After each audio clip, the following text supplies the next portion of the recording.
Esta conferencia comenzará a grabarse.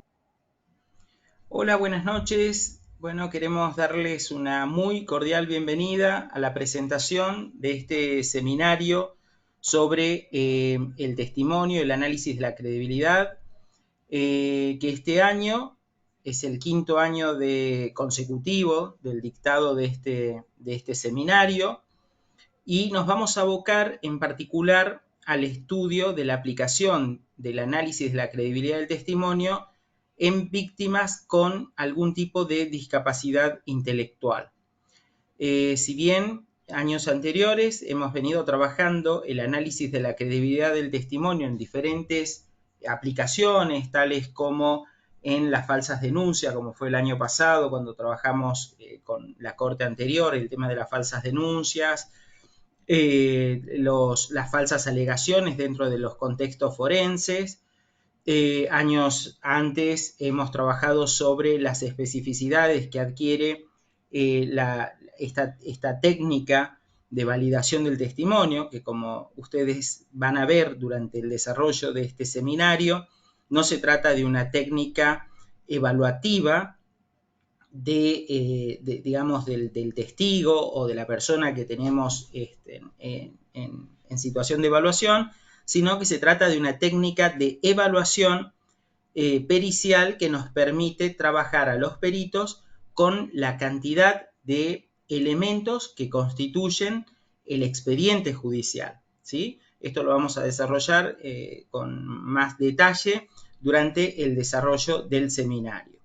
Así que bueno, yo he preparado unas presentaciones como para ponernos un poquitito en contexto e invitarlos finalmente a sumarse a esta nueva corte del Seminario de Análisis de la Credibilidad del Testimonio, que va a dar inicio el día 7 de abril del año en curso.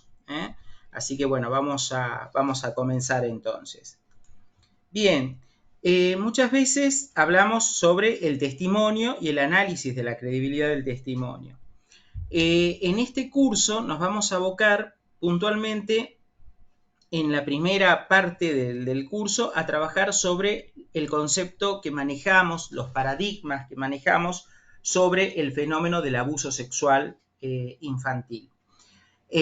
Vamos a trabajar sobre el encuadre y el reconocimiento del problema por parte de la comunidad científica, por parte de la comunidad forense, la definición y tipos de abusos, lo que es el incesto versus lo que es la paidofilia, las características diferenciales que adquieren estos fenómenos dentro de las estructuras familiares cuando acontecen hacia el interior de las estructuras familiares. También vamos a ver cómo incide el abuso sexual infantil en víctimas por parte de terceras personas ajenas al entorno familiar o ajenas al entorno de conocidos por parte de la víctima, ¿no?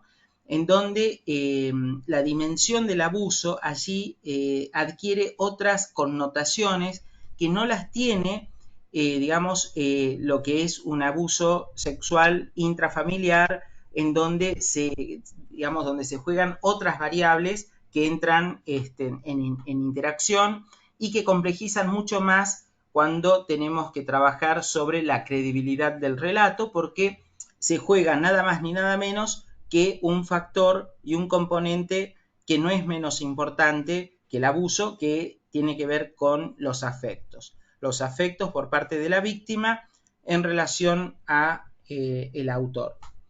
Por otro lado, nos vamos digamos, a trabajar o vamos a abocarnos a trabajar sobre el niño o niña como testigo ante la instancia judicial.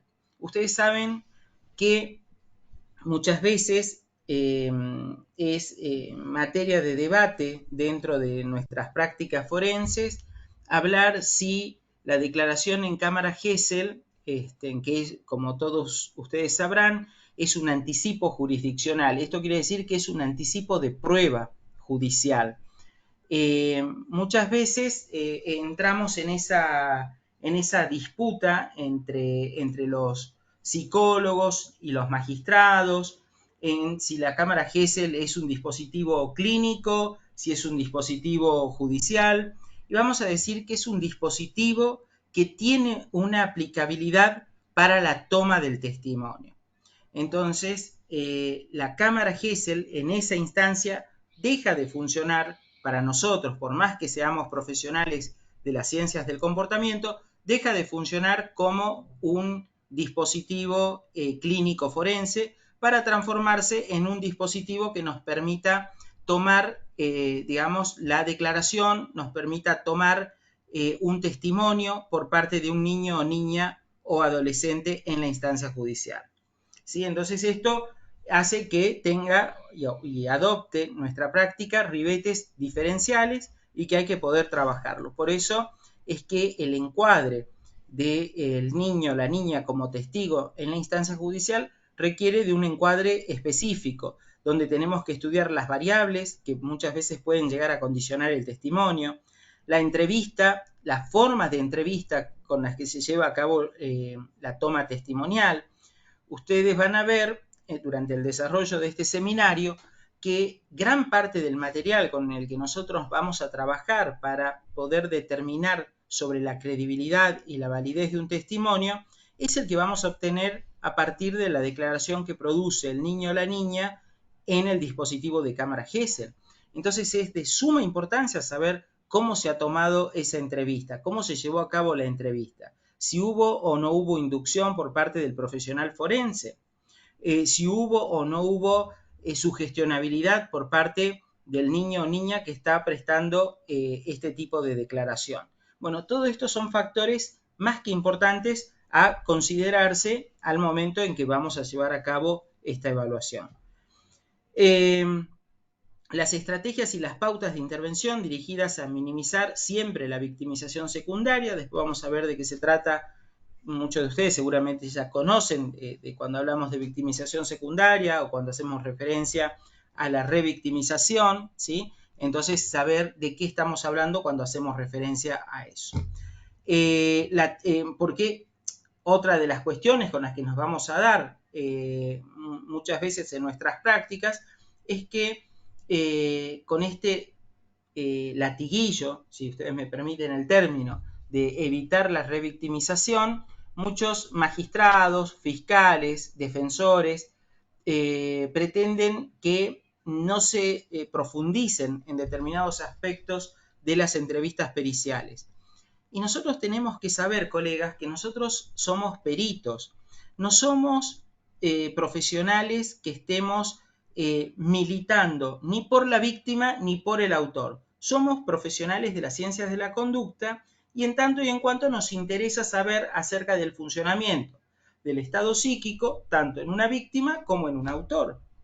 Entonces tampoco podemos obviar que cuando estamos trabajando con una víctima de un presunto abuso sexual, porque eso no está aún definido, no somos nosotros los que los vamos a definir, sino es una instancia judicial, también tenemos que saber que en el presunto autor, en el imputado, también hay garantías que le asisten. Por tanto, y en cuanto, nuestras intervenciones deben ser mesuradas y siempre aferradas a la metodología científica.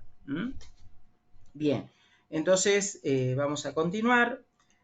Otro de los tópicos que vamos a trabajar son los aspectos clínicos de la discapacidad intelectual, porque si ya de por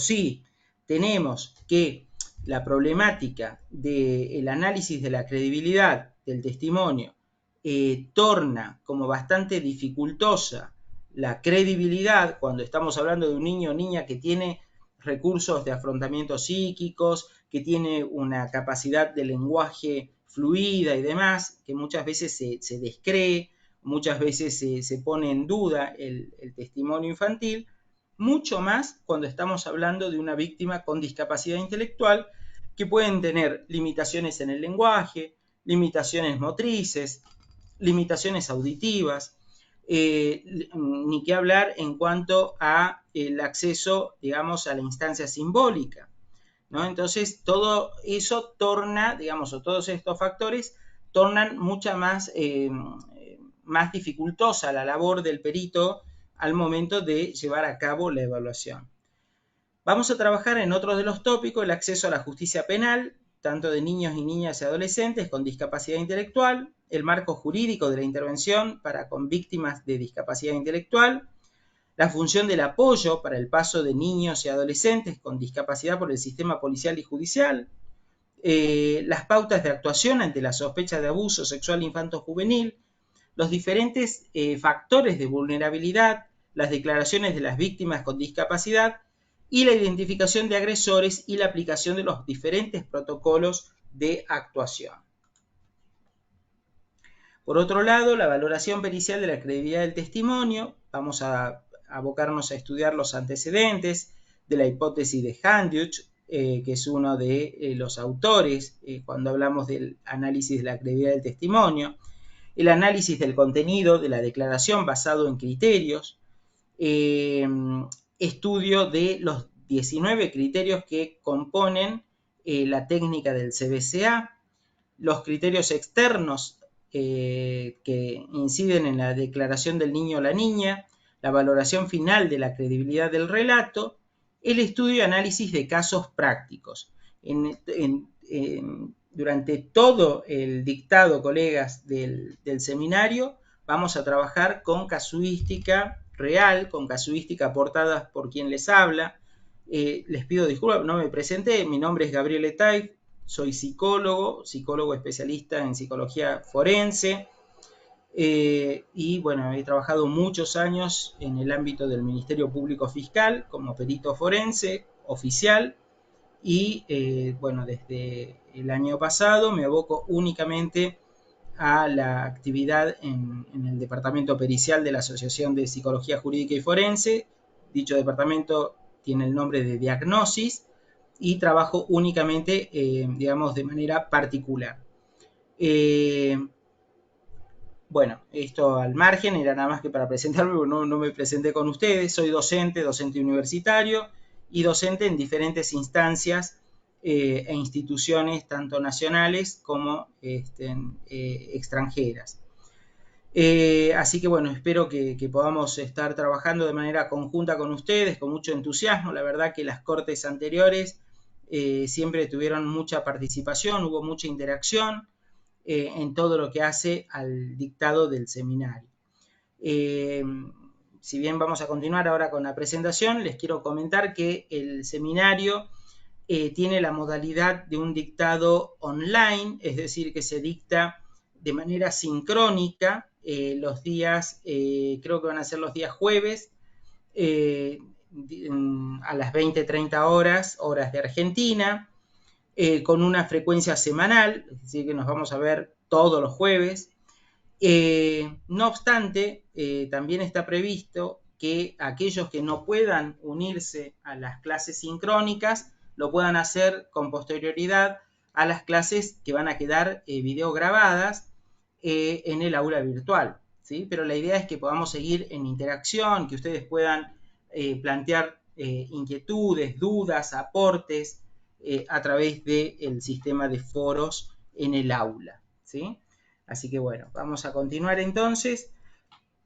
Sobre el testimonio, entonces resulta esencial, ustedes saben que es una de las pruebas de las que se vale el sistema judicial, en particular el proceso penal, para determinar sobre la, digamos, imputabilidad de una persona en relación a determinado tipo de delito, para determinar la veracidad de los hechos que se están denunciando, ¿sí? Muchas veces el testimonio termina siendo una de las pocas pruebas con las que cuenta el proceso penal. Estudios recientes han demostrado que en un 85% de los casos penales se resuelven en base a los testimonios.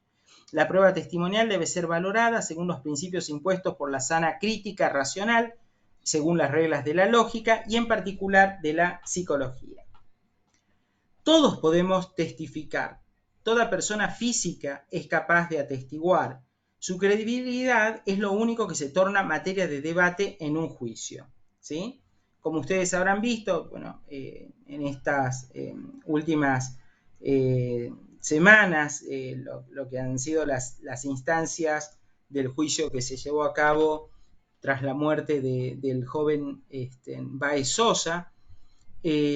Habrán visto que las pruebas testimoniales han sido de gran valor al momento de poder definir el tribunal una sentencia, ¿sí? Entonces, es muy importante, digamos, el testimonio. Cuando decimos todos podemos testificar, todos podemos testificar. ¿Pueden haber falsos testimonios? Claro que pueden haber falsos testimonios. ¿Pueden haber testimonios inducidos? Hay testimonios inducidos. Hay simulaciones, hay fenómenos de disimulación, todos ellos vamos a trabajarlos durante el dictado de este seminario. Para hacernos del testimonio infantil no solo hemos de valernos de las verbalizaciones que haga el niño o la niña, sino también de otras técnicas tales como horas de juegos, gráficas, etc.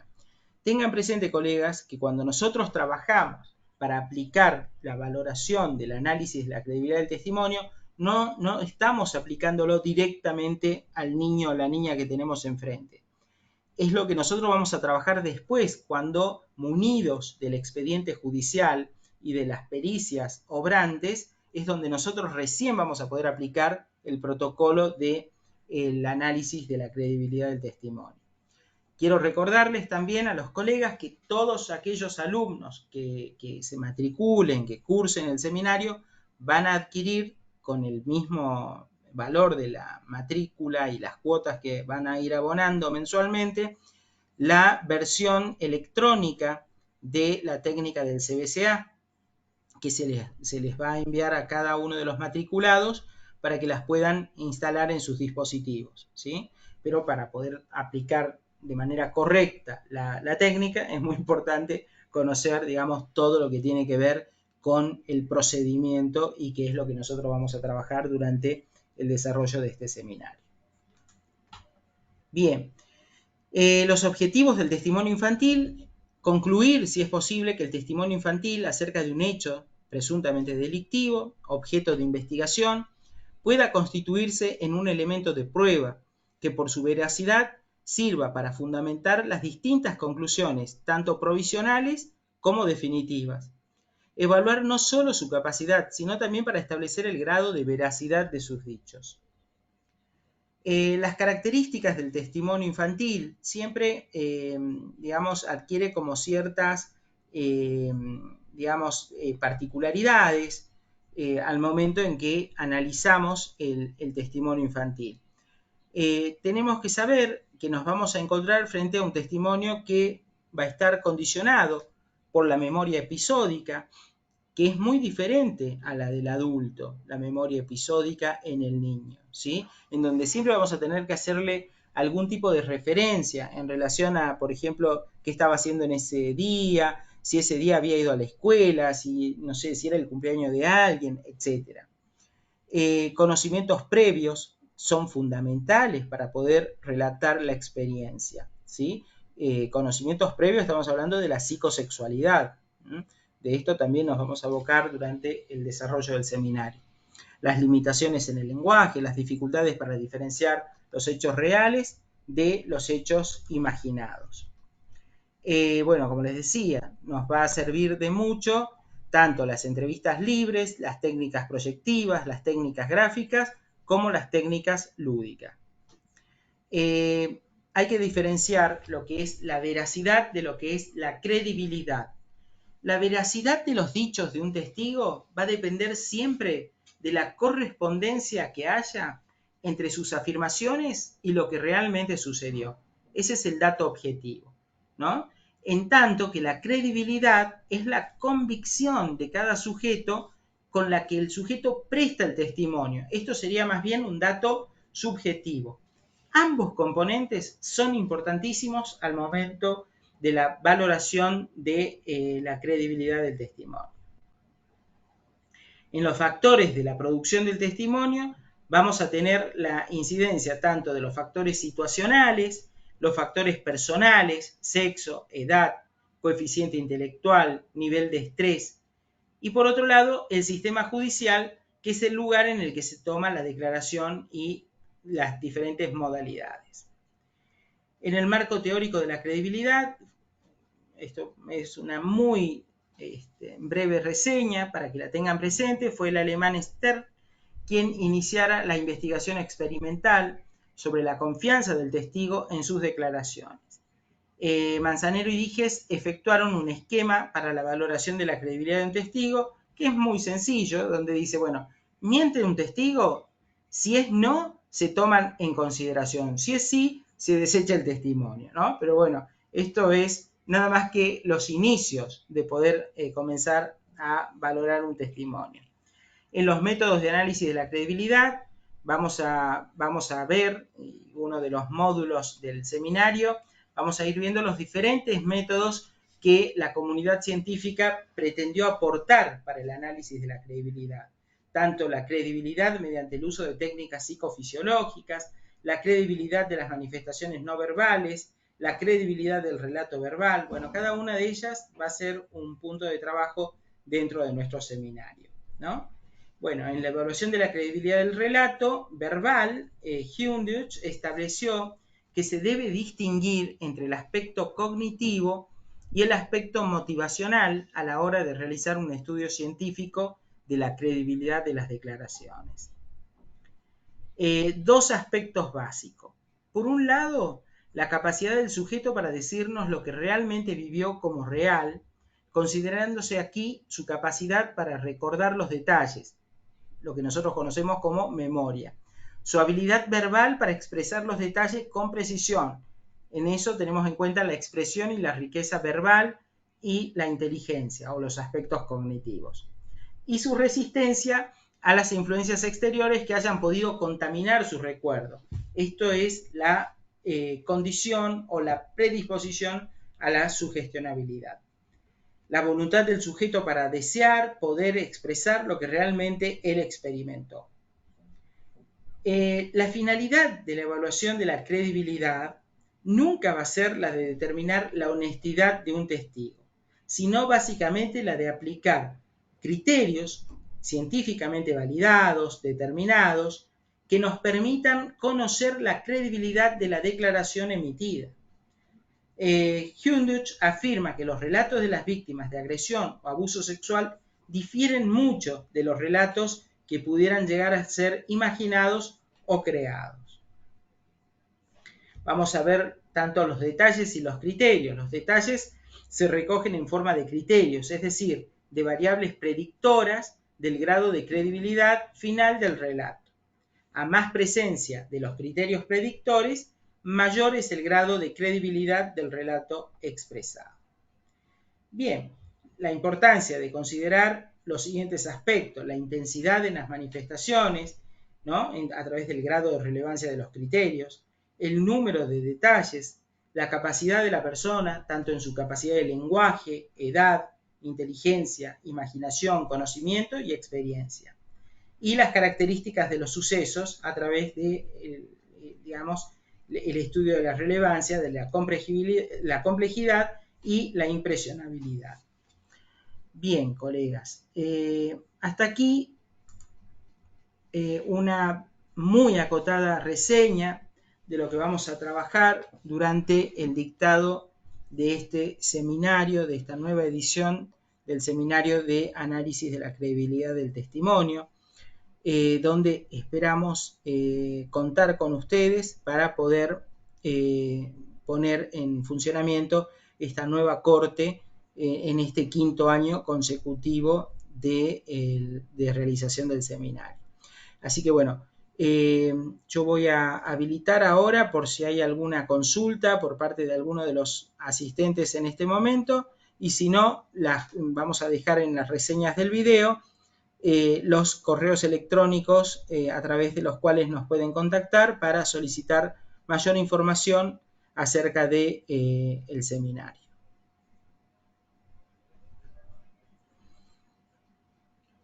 Bien, vamos a parar la grabación. Agradezco a cada uno de ustedes y esperamos encontrarnos el 7 de abril en el inicio de este seminario. Muchas gracias.